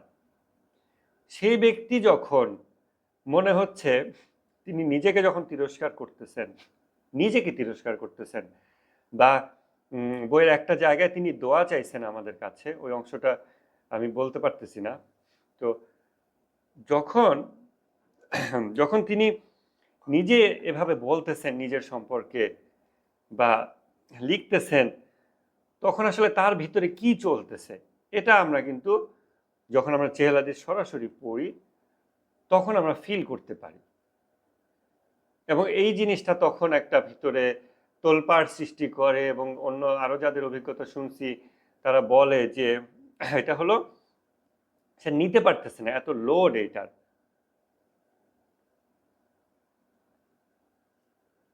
তখন মনে হয় আমাদের আমাদের মানে কলবের ভিতরে শ্রবণ শক্তিটা মনে হয় জাগ্রত হয়, এবং ভিশন যেটা ওটা মনে হয় জাগ্রত হয়। চেহেল হাদিস রিয়েলি এরকম একটা ব্যাপার, একটা জিনিস। যাই হোক, আমরা আয়াতটাতে একটু আগাই। সেটা হচ্ছে যে অবশ্যই আমরা ইমাম খোমেনির জন্য মানে দোয়া করি, কিন্তু সেটা ওইভাবে দোয়া না যেটা আমরা গুনাহগারদের জন্য যেভাবে দোয়া করি। যাই হোক, এটা ভিন্ন বিষয়। যার উসিলাতে, যার মাধ্যমে আপনি কিছু পান, তাকে ইগনোর করে তাকে ডিঙায় তো যাওয়ার দরকার নাই। তো ইমাম খোমেনির উসিলায় আমরা আজকে যা কিছু এখানে পাইছি, আমরা কেন তার দিকে তাকাবো না, কেন তাকে সালাম দেব না, কেন তার সাথে একটু কথা বলবো না? অবশ্যই সেটা আমরা করব যদি আমাদের আদব থেকে থাকে। আমরা 2-4 মিনিট একটু সময় নেব। 19 নাম্বার আয়াত, আরো উপমা। এই উপমাটা আল্লাহ বলতেছেন অথবা তাদের উপমা। এখন কাদের উপমা সেটা ভুলে যান, জাস্ট সিচুয়েশনটা চিন্তা করেন, উপমাটা দেখেন, এবং নিজের নফসের জিহাদে নিজের অবস্থার সাথে মিলায় দেখার চেষ্টা করেন যে আমার অবস্থা ওই রকম কিনা। ওটাই আমার দরকার। 19 নম্বর আয়াতে আল্লাহ বলতেছেন যে আরেকটা, অথবা তাদের উপমা হলো ঝড়ের রাত, বৃষ্টি হচ্ছে, চারিদিকে অন্ধকার, বজ্রপাত হচ্ছে, প্রচন্ড শব্দ, মাঝে মধ্যে আলোর রেখা। চিন্তা করতে পারেন আমরা যদি এই সেটিংটাকে একটা জঙ্গলে নিয়ে যাই, জঙ্গলে পথ চলতে চলতে সন্ধ্যা হয়ে গেছে, তারপর রাত হয়ে গেছে, অমাবস্যার রাত, এমন সময় হঠাৎ যদি প্রচন্ড ঝড় বৃষ্টি শুরু হয়, মেবি শিলাবৃষ্টি হচ্ছে, সাউন্ড হচ্ছে প্রচন্ড, কোনটা বাঘের গর্জন কোনটা মেঘের গর্জন আমি বুঝতেছি না, একটু পর পর আলো হচ্ছে, আলোতে মাঝে মধ্যে কিছু দেখা যায়, আরো ভয় লাগে, কি একটা অবস্থা। তখন আল্লাহ বলতেছেন তারা তাদের কানের মধ্যে আঙ্গুল দেয় মৃত্যুর ভয়ে। তারা তাদের কানে আঙ্গুল দেয় মৃত্যুর ভয়ে। 1 মিনিট।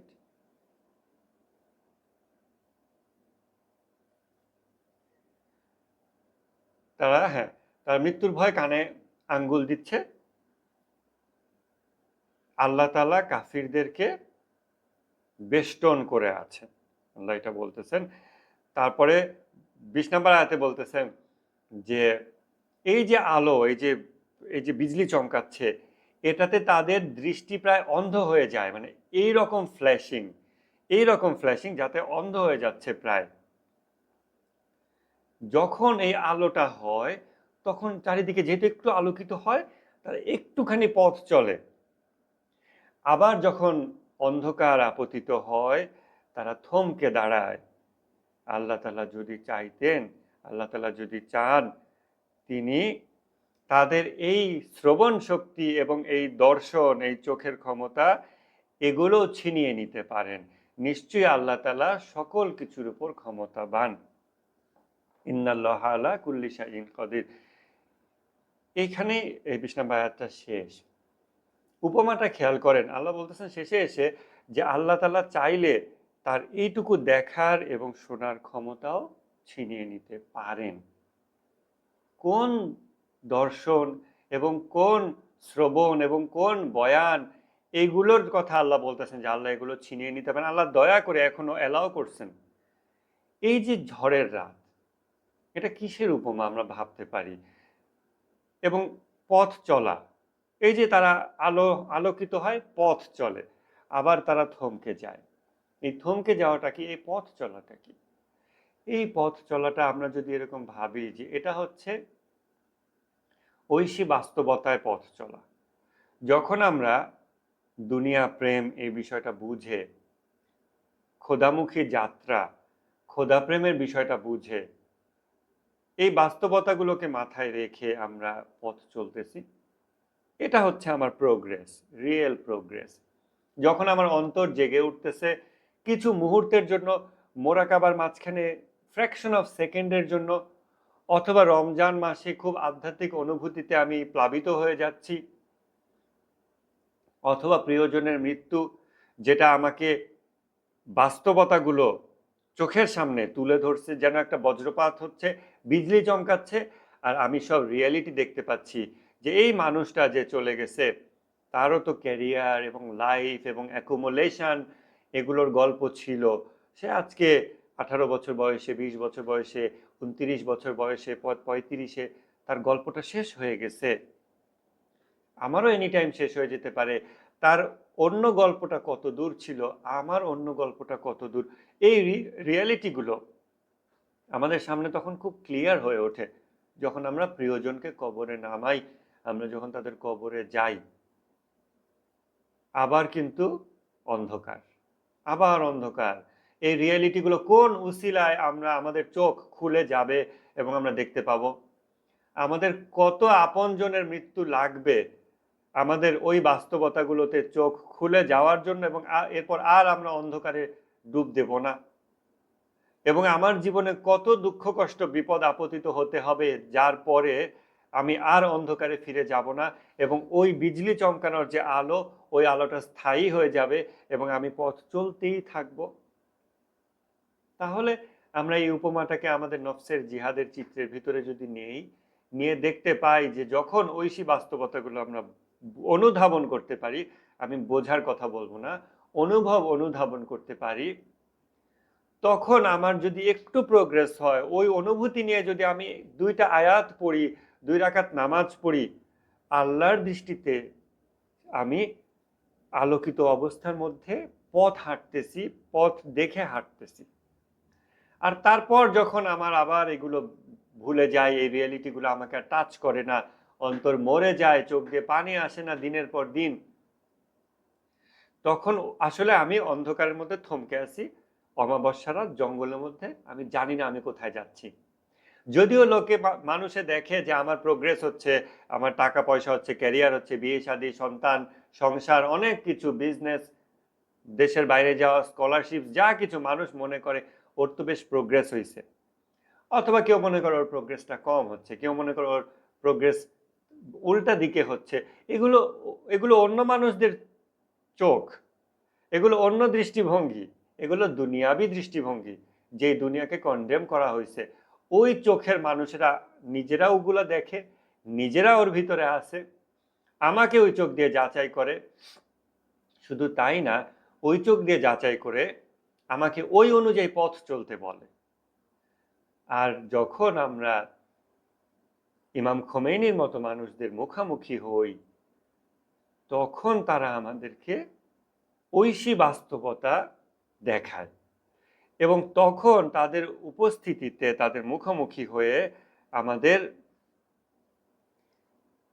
কলবের দর্শন, শ্রবণ এবং বয়ান জাগ্রত হয়, যার ফলে আমরা মুহূর্ত মাত্র হাঁটি, কিছুটা হাঁটি। সেটা যদি আল্লাহ দয়া করেন, এই চেহেল হাদিসের উসিলায় এই 40 দিন আমরা ইমাম খোমেনির কাছে যাওয়ার চেষ্টা করতেছি। আমি আপনাদেরকে রিকোয়েস্ট করবো, আপনারা নিজেরা সরাসরি যাবেন, বই পড়বেন, তার চেহারার দিকে তাকাবেন।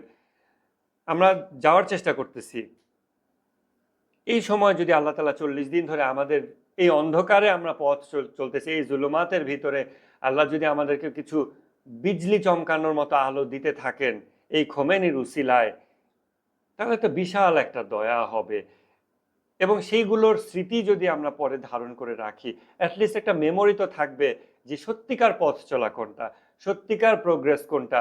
আমার সত্যিকার প্রোগ্রেস জীবনে 2 ঘন্টা হয়েছিল, 2 দিন হয়েছিল, মেবি ইউথের অমুক অমুক সময় হয়েছিল, মেবি এখন আমার লাইফে কোনো প্রোগ্রেস হচ্ছে না, যদিও লোকে দেখে এগুলো প্রোগ্রেস, বাট এগুলো তো রিয়েল প্রোগ্রেস না। আমার অন্তর তা জানে, এমনকি যদিও আমার অন্তর ঘুমিয়ে আছে। এইরকম অন্ধকারে আমরা পথ চলতেছি। কোন কোন জায়গায় গেলে আমাদের এই অন্ধকার, এই জুলুমাতের ভিতরে যে আমরা চলতেছি, কি করলে আমার জীবনে কিছু বিজলি চমকের মতো আলো আসবে, যার কাছে গিয়ে হোক। আমি বলতেছি না যে আপনাদের সবাইকেই খোমেনিকে স্পিরিচুয়াল গাইড হিসেবে নিতে হবে। এটা আমাদের অনেক মানুষের ফিলিং, পৃথিবীর কোটি কোটি মানুষের ফিলিং খোমেনির ব্যাপারে এরকম। কোটি কোটি দিয়েও কিছু আসে যায় না। আপনার যদি একটা মানুষ আপনার জন্য এরকম বিজলি চমক নিয়ে আসতে পারে, যখন আপনার কলবের দর্শনটা, ভিশনটা উন্মুক্ত হয়ে যাবে, আপনি সেই মানুষের কাছে যান। কোনো জায়গায় গেলে, কোনো কবর জিয়ারত করলে, কোনো কিতাবাদি অধ্যয়ন করলে, কোনো রোজা রাখলে, কোনো লাইফস্টাইলে যা কিছু করলে আপনার চোখ খুলে যাবে, আপনার কান শুনতে পাবে, এবং আপনার অন্তর সেই কথাগুলো বলবে যেগুলো অন্তরের বলা সাজে। ওই কথা না যে আল্লাহ টাকা চাই, পয়সা চাই, এটা চাই, ওটা চাই, বিদেশ চাই, ক্যারিয়ার চাই, স্কলারশিপ চাই, ওইগুলো না। ওইগুলো আমার দুনিয়া বলতেছে, ওগুলো আমার বাতেন, জাহের বলতেছে, আমার শরীর বলতেছে। আমার আত্মা কি চায়? আমার আত্মাকে তো এত বছর ঘুম পাড়ায় রাখছি, একটু তাকে কথা বলার সুযোগ দিই। কোন উসিলায় আপনার আত্মা জেগে উঠবে, আপনি সন্ধান করেন। আমাদের বেশ কিছু মানুষের জন্য ইমাম খোমেনি রহমতুল্লাহি আলাই, তিনি এটার এক মহা উসিলা। যখনই আমরা তার শরণাপন্ন হই, তার মুখোমুখি হই, আমাদেরকে তিনি এই বাস্তবতায় জাগ্রত করেন। আপনাদের জন্য আমরা সেটা চাই। আমরা চাই আপনাদেরকে হাত ধরে সেইখানে নিয়ে যেতে, সেই বাস্তবতায় নিয়ে যেতে। এই চেহেল হাদিস সেটার একটা আয়োজন। অনলাইনে, অফলাইনে আমরা সেটা চেষ্টা করব। আপনারাও যদি এরকম কোনো উসিলা পান, আমাদেরকে সেভাবে চেষ্টা করবেন। খোমেনি একমাত্র আল্লাহর ওলি না, বাট আল্লাহ ওলিদের উসিলায় আমরা এগুলো পাই। আপনাদের জীবনে এরকম ব্যক্তি আসুক, আমাদের প্রত্যেকের জীবনে এরকম ব্যক্তি থাকুক যারা আমাদেরকে একটানে ঐশী বাস্তবতায় নিয়ে যেতে পারবে। আজকে আমরা আলোচনা এখানে রাখতেছি। সবার কাছে দোয়া চাই। আসসালামু আলাইকুম।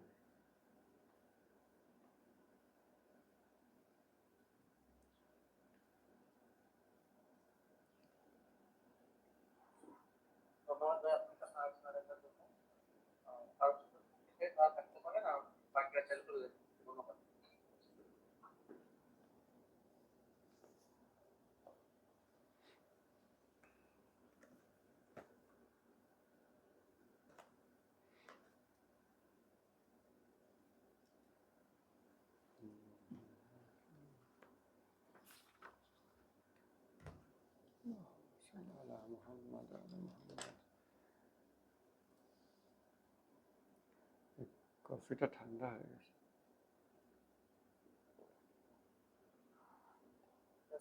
মনে হচ্ছিল ওরকম কোনো কোশ্চেন আছে, তবে একজন পাঠাইছিলাম, সেটা হলো আপনি বলেন যে মানুষের যে চারিত্রিক গুণাবলী থেকে সুপ্ত অবস্থায় থাকে না, এটা তার পরিবেশের উপর ডিপেন্ড করে, সে কেমন হবে, সে কিভাবে হবে, তার নকশার অবস্থান কিরকম থাকবে না থাকবে। তো এই কথাগুলো তো অবিশ্বাসী ব্যক্তিগুলো বলতে পারে যে আপনার বিশ্বাসী হচ্ছে আমাদের পরিবেশের কারণে, আমরা যদি নিউট্রাল কোনো পরিবেশে বড় হতাম তাহলে হয়তো আমরা আল্লাহকে বিশ্বাস করতাম। তো এই ব্যাপারটা যদি আপনি একটু এক্সপ্লেন করতেন। সালাম। এই বিষয়টা আমরা মানুষের যে সংজ্ঞা, ওই সংজ্ঞা দিয়ে এই বিষয়টা রিপ্লাই করতে পারি। শুনতে পাচ্ছেন? না ভাই, আবার গল্প শোনা যাচ্ছে না। এখন শোনা যাচ্ছে? জি। মানুষের যে সংজ্ঞা, যে সংজ্ঞাটা এই জন্যই বলছিলাম, মানে এটা যে আর্গুমেন্টটা আপনি আনছেন, আর্গুমেন্টটা পরে লিখে আমাকে আবার দিয়েন। আর্গুমেন্টটা হচ্ছে, আবার বলেন তো একটু আর্গুমেন্টটা রিপিট করেন। আমরা সবাই যেটা বলেন, আপনি লেকচারে বারবার বলেন, যেটা সেটা হচ্ছে যে মানুষের যে মানবিক গুণাবলী বা মানুষ কেমন হবে বা তার নকশার অবস্থান কিরকম থাকবে, এটা তার পরিবেশ, পরিবার, সে কোন পরিবেশে বড় হচ্ছে, তার অভ্যাসগত কিছু কারণ, 10 বছর ধরে বা 12 বছর ধরে কোন অভ্যাসের মধ্যে যাচ্ছে, তার শরীরের চাহিদা কিরকম হয়ে গেছে, এগুলোর উপর ডিপেন্ড করে। তো সেম কথাগুলো বলে একজন বলতে পারে সে মুসলিম হচ্ছে বা সে হিন্দু হচ্ছে বা সে খ্রিস্টান হচ্ছে, কারণ সে একটা খ্রিস্টান পরিবারে জন্মগ্রহণ করছে বা মুসলিম পরিবারে জন্মগ্রহণ করছে বা হিন্দু পরিবারে জন্মগ্রহণ করছে, তাকে ওরকম পরিবেশ দেওয়া হয়েছে, তার সমাজটা ওরকম ছিল। সে যদি ওরকম পরিবেশে জন্ম না করতো তাহলে হয়তো সে এরকম মানে একটা ধর্ম ফলো করতো না বা রিলিজনকে ফলো করতো না, সে তখন লজিক্যাল করতে হবে। যারা এই ধর্ম থেকে বের হয়ে যায় তাদের মুখে এই কথাটা অনেক থাকে। তাই বললাম যে মানুষ যেমন হয়েছে তার পরিবেশের কারণ, সে নিজের থেকে ভাবেনি কখনো বা সে নিজের থেকে চিন্তা করে। রাইট রাইট, বুঝতে পারছি বুঝতে পারছি। অর্থাৎ এই এই আর্গুমেন্টগুলো যে সেটিংয়ে হয়, সেই সেটিংটা হচ্ছে ধার্মিক অধার্মিক বিতর্কের সেটিং, তাই না? যখন নাস্তিক মুসলিম এরকম বিতর্ক হয়, হ্যাঁ আমি এরকম হয়েছি, তখন নাস্তিকরা আবার আর্গুমেন্ট দেয়, তুমি মুসলমানের ঘরে জন্ম নিয়েছো তাই তুমি মুসলমান, তুমি এখন ইসলামের দিকে টানছো। যে হিন্দুর ঘরে জন্মেছে হিন্দুর দিকে টানে, সে ওটাকে সঠিক মনে করে। তুমিও হিন্দু ঘরে জন্মলেও হিন্দু ধর্মকে সঠিক মনে করতে। হ্যাঁ, কথা তো ঠিক, বাট এইখানে একটা কথা আছে এটা তো সত্য কথা যে ভাই, কন্ডিশনিং, মুসলমানের সন্তান, সে ইসলামিক পরিবেশ, ইসলামকে সঠিক বলে জানে, যুক্তি তর্ক এত কিছু থট ডেভেলপ করার আগেই তার ব্রেইনে ইসলাম চলে আসে। এমনকি কেউ যদি তার সন্তানকে সেকুলার হিসেবে বড় করতে চায়, সেটাও তো সামথিং, তাই না? সেকুলারিজম। সো গডলেস ভাবে কাউকে বড় করা। সো কোনো মানুষ যদি গডলেস কন্ডিশনিং পায়, তার চিন্তাধারা গডলেস হবে। কেউ যদি গডের কন্ডিশনিং পায় যে গড আছে এগুলো, তার চিন্তাধারা ওই রকম হবে। কেউ যদি বহু গড আছে, হিন্দু ধর্মে যেটা, এরকম কন্ডিশনিং পায়, সে ওই চিন্তাধারা নিয়ে বড় হবে। একটা বাচ্চাকে যাই শিখান সে তো সেটাই হবে। এটা তো খুব ক্লিয়ার কথা, এটাতে তো কোনো সন্দেহ নাই, এটা খুব ক্লিয়ার কথা। বাট এই জায়গাতে এই জন্য বলছি যে ইমাম খোমেনি যেই সংজ্ঞাগুলো দিচ্ছেন, এইগুলো হিউজ অ্যাসেট, হিউজ অ্যাসেট। যারা এই সমস্ত ডিবেট করতে চান তাদের জন্য I don't like this debates, but যারা রিয়েলি চিন্তা করতে চান, মানে জ্ঞানের জগতে একটা জার্নি শুরু করতে চান, তাদের জন্য একটা হিউজ অ্যাসেট। মানুষ একটা দ্বান্দ্বিক সত্তা, তার ভিতরে দ্বন্দ্ব কাজ করে। মানুষ আত্মা এবং শরীরের সমন্বয়ের এক বিস্ময়কর সৃষ্টি। এই দুইটা হলো মৌলিক প্রস্তাবনা মানুষ বিষয়ে। এই প্রস্তাবনাগুলো ব্যবহার করে আমরা সামনে আগাচ্ছি। এখন বলেন দ্বন্দ্ব কি জিনিস? মানে আসলে নফসের জিহাদ যে প্রথম হাদিস, যা আমরা আজকে 7 দিন ক্লাস নিচ্ছি, প্রথম 7 দিন, এটা নিয়ে বললাম না যে আমরা যদি সামনের বছর কমপ্লিটলি ডিফারেন্ট একটা ক্লাস আমরা করতে পারবো, যেটাতে মনে হবে যে নফসের জিহাদে তো এটা আমরা জানতামই না, চেহলা দিছে ভিতর থেকে। দ্বন্দ্ব কি জিনিস বলেন তো? এই দ্বন্দ্ব নিয়ে আমরা 8-10 ঘন্টা আমরা কথা বলতে পারি। দ্বন্দ্ব কি? এটা তো আমাদের একটা চিন্তার সূচনা মাত্র। একটা সন্তান পরিবেশে অনেক কিছু পাইছে, তার ভিতরে কিছু একটা ঘটলো, যখন সে ফিজিক্যালি ম্যাচিউরড হলো কিছু একটা ঘটলো। সেটা কি? পরস্পর বিপরীত দিকে ঝোঁক। এই দ্বন্দ্বকে এখন এই প্রশ্নের উত্তর দিতে গেলে আমাদের একটা নতুন চশমা আনতে হবে, নতুন টার্মিনোলজি ইন্ট্রোডিউস করা লাগে। সেটা হলো ভাইব্রেশন। আমরা তখন এটাকে বলবো ভাইব্রেটিং সারফেস। এতদিন সবকিছু তার হারমোনিতে ছিল। হিন্দুর সন্তান হিন্দু পূজা করতেছে, মুসলমানের সন্তান নামাজ পড়তেছে, কেউ সাবালেক হয় নাই, তাই না? অতএব তার ভিতরে দান্দিক সত্তা কিন্তু ঘুমায় আছে। যখন তার দান্দিক সত্তা জেগে ওঠে তখন সে সাবালেক হয়, তাই না? তো হিন্দু সন্তান হিন্দু ওরকম পূজা করে, মুসলমান সন্তান নামাজ পড়ে, এইভাবে চলতেছে, হারমোনিতে আছে, ছন্দ আছে। এখন সে ম্যাচিউরিটিতে পৌঁছালো। এই ম্যাচিউরিটি, মানুষ ম্যাচিউরিটিতে পৌঁছেছে। এমন না যে তার শরীরে যৌবন জেগে উঠছে, আমরা এভাবে বলবো না। আমরা সাবালেক হওয়া বলতে ওটা বুঝি, বাট আমরা যেহেতু মানুষের সঙ্গে এখন ভিন্নভাবে দেখি, মানুষ হলো একটা ব্যাপার যার জাহের আছে, যার বাতেন আছে। অতএব মানুষ যখন ম্যাচিউরিটিতে পৌঁছায়, তার শরীরে যেমন সেটার বহিঃপ্রকাশ ঘটে, তার আত্মায়ও সেটার বহিঃপ্রকাশ ঘটে। তার আত্মায়ও কিছু চেঞ্জ আসে, একটা সিচুয়েশনে পৌঁছায়, এবং তার শরীর এর ভিতরে কিছু পরিবর্তন আসে। এইবার কি ঘটলো? এখন এটা আর হারমোনিতে নাই, এখন এখানে ভাইব্রেশন শুরু হয়েছে। কেন? কারণ দ্বন্দ্ব শুরু হয়ে গেছে, সেটা যেই দ্বন্দ্ব হোক। মুসলমান নামাজের দিকে মন ঝোঁকে, নামাজের বিপরীত দিকে আবার মন ঝুঁকতেছে। হিন্দু মূর্তি পূজার দিকে মন ঝুঁকতেছে, মূর্তি পূজার বিপরীত দিকে মন ঝুঁকতেছে। নাস্তিক হতে মন ঝুঁকতেছে, মুসলিম হতে মন ঝুঁকতেছে, সামথিং এলস হতে মন ঝুঁকতেছে। নাস্তিক, সেকুলার, সেকুলার পরিবেশে বড় হয়েছে, সেকুলার বাবা মায়ের সন্তান। এই যে একটা মোমেন্ট তার লাইফে, এখন তার মধ্যে আবার স্পিরিচুয়াল হতে মন চাচ্ছে, সে স্পিরিচুয়ালিটি খুঁজতেছে, সে ইয়োগা করে, সে মেডিটেশন করে, সে গডলেস স্পিরিচুয়ালিটি খোঁজে। বাট যাই হোক, এখন আর সেই আগের গল্পটা নাই, এখন আর সেই হারমোনি নাই, এখন সেই শান্ত অবস্থা নাই। Now we call this a vibrating surface. একটা মোবাইল যখন ভাইব্রেট করে, ওর উপরে একদানা চাল রাখেন, এই চালটা যদি কন্টিনিউ মোবাইলটা ভাইব্রেট করতে থাকে, চালটা ভাইব্রেট করতে করতে একসময় পড়ে যাবে এক সাইডে। পড়ুক অথবা নড়াচড়া করুক, ও কিন্তু জায়গা মতো আর থাকতেছে না। এই এই যে ভাইব্রেশন, এই যে দ্বন্দ্ব, এটা একটা গোটা মানে কি বলবো, ফিলোসফিক্যাল ডিসকাশন, ফিলোসফিক্যাল একটা জগতের সূচনা, যেটা নিয়ে ফিলোসফিতে তেমন কেউ আলাপ করে না। স্পিরিচুয়াল সায়েন্স এইগুলো আছে, ইমাম খোমেনি দেখাচ্ছে আমরা পাই, অন্যান্য জায়গায় আপনি এটা পাবেন না। এটাতে আমরা একটা শুধু ইন্ট্রোডাকশন দিচ্ছি, বাট আপনি এখন আপনি সেকেন্ড লেভেলে আসেন। আমি আসলে এটা শুরু করতে চাইনি এই বছরে। যারা শুনতেছেন, কারোর জন্য যদি এটা ডিফিকাল্ট হয়, ফরগেট ইট। এটা আমরা সামনের বছর হয়তো আল্লাহ তৌফিক দিলে এটাতে আমরা যাব, কারণ সময় লাগে। Time is needed for blood to become milk. 1 বছর সময় যাক, এই দৃষ্টিভঙ্গিগুলো আমাদের ভিতরে মানে বসে যাক আগে, চশমাগুলো, দেন আমরা এটার কথা বলবো। এখন যদি এটা ধারণ করতে না পারেন, বুঝতে না পারেন, ভেরি গুড, সমস্যা নেই। তাহলে এবার চিন্তা করেন, আমরা কিন্তু দ্বিতীয় ধাপে প্রবেশ করতেছি। এটা হলো ভাইব্রেটিং সারফেস। ভাইব্রেটিং সারফেসের গল্পগুলো কি কি আমরা এখন এই দৃষ্টিকোণ থেকে দেখব। ভাইব্রেটিং সারফেস মানে ও নামাজ পড়ে, একটা মোবাইল ভাইব্রেট করতেছে, ওর উপর চাল রাখছেন, এটা হলো একটা নামাজ, নামাজি সত্তা। কিন্তু সে জায়গায় থাকে না, সে এদিক যায়, সে ওদিক যায়। কখনো নামাজ ভালো লাগে, কখনো খারাপ লাগে, কখনো নামাজ একেবারে বাদ দেওয়ার উপক্রম, চালটা আপনার মোবাইলে কিনার দিয়ে পড়ে যাওয়ার অবস্থা, আবার কখনো। এইটা একটা বিশাল কাহিনী, কত রকম গল্প এখানে হতে পারে। এখানে যদি একটা শক্ত জিনিস রাখেন সেটা একরকম আচরণ করবে, ভাইব্রেটিং সারফেসের উপর লিকুইড রাখলে আরেক রকম আচরণ করবে। এই যে দ্বান্দ্বিক সত্তা, তার ভিতরে খোদা ভাবনা, স্রষ্টা ভাবনা, এই জিনিসটা কি লিকুইডের মতো আচরণ করে, ভাইব্রেটিং সারফেসের উপর লিকুইড যেরকম আচরণ করবে, নাকি একটা শক্ত জিনিস যেরকম সেরকম আচরণ করবে? কেমন আচরণ করবে এটা নিয়ে আমাদের আবার ফিলোসফিক্যাল থট, লজিক দিয়ে, ফিলোসফি দিয়ে, অনেক কিছু দিয়ে ওইটার ডিসকাশন আমাদের যেতে হবে, চিন্তা করতে হবে, গভীরভাবে চিন্তা করতে হবে।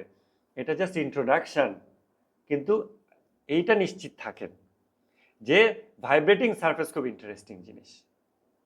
এর মানে হলো যে নাস্তিক, ওর নাস্তিক থাকার কোনো গ্যারান্টি নাই, যে মুসলিম, ওর মুসলিম থাকার কোনো গ্যারান্টি নাই, যে শিয়া, তার শিয়া থাকার গ্যারান্টি নাই, যে সুন্নি, তার সুন্নি থাকার গ্যারান্টি নাই, হিন্দুর হিন্দু থাকার গ্যারান্টি নাই, বৌদ্ধর বৌদ্ধ থাকার গ্যারান্টি নাই, কারোরই কোনো অবস্থার গ্যারান্টি নাই। কেননা এখন তার চেঞ্জের সময়, এখন সে আজকে এটা হবে, কালকে ওইটা হবে, আজকে এইটা বলবে, কালকে তার উল্টা কথা বলবে, আজকে মন উঁচুতে উঠতে চাইবে, কালকে মন নিচুতে নামতে চাইবে। এই গল্প তার জীবনে শুরু হয়ে গেছে। This is vibrating surface. অতএব যারা এইসব বিতর্ক করে যে নাস্তিক হয়ে গিয়ে, হ্যাঁ হিন্দুরা তো, তুমি হিন্দু ঘরে জন্মালে হিন্দুই হইতা, হ্যাঁ তাতে কি আসে যায়, তোমরা তো মানুষের সংজ্ঞা জানো না এবং মানুষের রিয়েলিটি গুলো বোঝো না, মানুষের দ্বান্দ্বিক সত্তা, দ্বন্দ্বের বাস্তবতাগুলো জানো না। দ্বন্দ্বের বাস্তবতাগুলো যদি বোঝা শুরু করো, নিজেকে সময় দাও, তাহলে কারো ব্যাপারে তুমি অস্থির হবে না। আর নিজের ব্যাপারেও খুব স্ট্রিক্ট হবে না যে আমি তো মুসলমান, আমি সবাইকে ইসলামের দিকে ডাকতেছি, এমন ভাবে যে আমি আজীবন মুসলমান থাকবো। আমার যে এক সেকেন্ড পরে ইমান থাকবে কিনা আই ডোন্ট নো, কারণ এটা তো ভাইব্রেটিং সারফেস। এটা সিম্পলি মুখের কথা না যে আমার ইমান কালকে থাকবে কিনা আমি জানি না, জাস্ট কথার কথা বলতেছি, এরকম না। রিয়েলি এটা একটা ভাইব্রেটিং সারফেস। আমার ভিতরে যুদ্ধ চলতেছে, তো আপনার ভিতরেও চলতেছে। কোন গ্যারান্টি আছে যে আগামীকালকে এই চেহলাদিস ক্লাস নেওয়ার জায়গায় আমি থাকতে পারবো, কালকে আমি একেবারে খারাপ একটা জানোয়ার হয়ে আবির্ভূত হব না, আল্লাহ না করুন? কোনো গ্যারান্টি তো নাই, because this is a vibrating surface. দ্বন্দ্ব চলতেছে, যুদ্ধ চলতেছে। যুদ্ধের কন্ডিশন দেখে আমরা হয়তো কিছু প্রেডিকশন দিতে পারি যে ওর যুদ্ধের যে ময়দান, ওই ময়দানে ওর যদি একেবারে জানোয়ার হয়ে যেতেও হয়, 2 মাস সময় লাগবে, ওর চারিদিকে খারাপ খারাপ বন্ধু লাগবে, ওর এরকম এরকম দারিদ্র লাগবে, এই কন্ডিশন লাগবে, এত কিছু হইলে মেবি তখন সে জানোয়ার হবে। 6 মাস 1 বছর লাগবে। কারো কন্ডিশন 2 দিনের দারিদ্র সহ্য করতে পারে, 2 দিনের কষ্ট সহ্য করতে পারে না, ইমান হারায় ফেলে। তখন আমরা যুদ্ধের ময়দানের দিকে নজর করি, আমরা ভাইব্রেটিং সারফেসটার দিকে নজর করি। হিন্দু মুসলিম নাস্তিক আমরা এসব নামকে পাত্তাই দিই না, নাম দিয়ে কি আসে যায়, এগুলো তো খোলস। নির্যাসটা কি, এসেন্সটা কি? তখন আমরা ভাইব্রেটিং সারফেসের ভাইব্রেশনের টাইপটা দেখি, কোন টাইপের ভাইব্রেশন হচ্ছে, দ্বন্দ্বের ধরনটা কেমন, ইনফ্লুয়েন্সিং ফ্যাক্টরগুলো কি কি, কোন ফ্যাক্টর ওকে কোন দিকে নিয়ে যায়। কারো বাঁধ ভেঙে যায় দুটো কথায়, কারো বাঁধ ভাঙতে কোটি টাকার ঘুষ লাগে, কারো কোনো পয়সার ঘুষ দিয়ে বাঁধ ভাঙে না, কাউকে নারী দিয়ে ঘুষ মানে বাঁধ ভাঙানো হয়, কাউকে অন্য কিছু দিয়ে বাঁধ ভাঙানো হয়, হিংসা, কাউকে খ্যাতি সম্মান এগুলো দিয়ে বাঁধ ভাঙানো হয়। এইগুলোর দিকে তখন আমরা নজর করি। হিন্দু মুসলিম খ্রিস্টান নাস্তিক এগুলো তো আমরা তখন দেখিই না। আপনি চেহেল হাদিস পড়েন, কোথাও ইমাম খোমেনি এসব নাস্তিক হিন্দু খ্রিস্টান শিয়া সুন্নি এসব কোনো কথাই বলে নাই, কারণ এখানে রিয়েলিটি নিয়ে আলাপ করতেছে। ভাইব্রেটিং সারফেস একটা কমপ্লিটলি ডিফারেন্ট জিনিস, এটা একটা চিন্তার সূচনা। আমার মনে হয় এর চেয়ে বেশি কিছু এখন বলা ঠিক হবে না। যিনি আপনাকে মেসেজে দিয়েছেন তার সাথে আমরা পরে আবার পার্সোনালি কথা বলতে পারি, সে যদি আগ্রহী হয় এবং তার ভিতরে অবস্থা থাকে এই বিষয় নিয়ে এখন ফিলোসফিক্যালি অ্যাডভান্স করার, এগুলো ধারণ করে নিয়ে, সিম্পলি ইন্টেলেকচুয়ালি না। I am not interested in intellectual discussion like that. যদি সে এগুলো ধারণ করে অগ্রসর হতে চায়, আমরা সেজন্য প্রস্তুত আছি ইনশাআল্লাহ। জি তাহলে ক্লাস চেষ্টা করবো। জি ইনশাআল্লাহ, সবাই দোয়া রাখেন। আসসালামু আলাইকুম।